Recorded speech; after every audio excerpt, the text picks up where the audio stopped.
Freedom One Garage shop upgrades going slower than expected, and also a little more costly than expected, but all of the wall insulation is installed, all the vapor barriers installed, all the framing that you can't see behind the walls.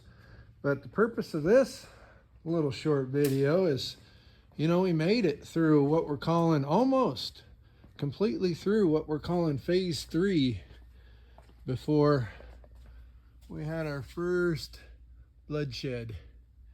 Yeah, narrow crown stapler into the fingernail. Not pleasant at all. Thanks for watching.